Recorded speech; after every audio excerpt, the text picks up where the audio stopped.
Hey guys, welcome back to our YouTube channel WebToTech, and in today's video I'm gonna guide you through how to log into your X account.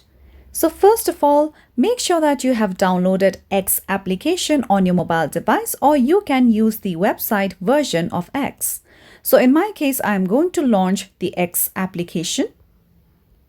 Now, once you come to the app's interface, you'll see various options, that is, continue with Google, which is you could simply log in with your Google account if you had created your X account using your Google email address.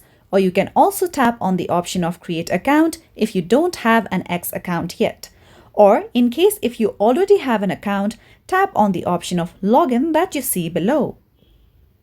Now, once you come to this page, simply enter your phone number, email address, or username that you had used in order to create your X account.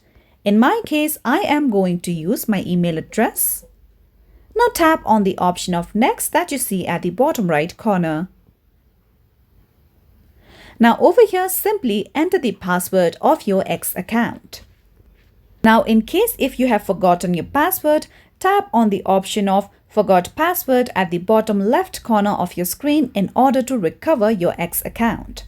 Then, after you have entered your password, simply tap on the option of Login at the bottom right.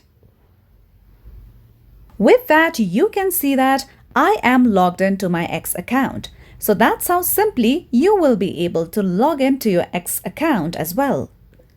So that's all for today's video, and at last, don't forget to subscribe to our YouTube channel.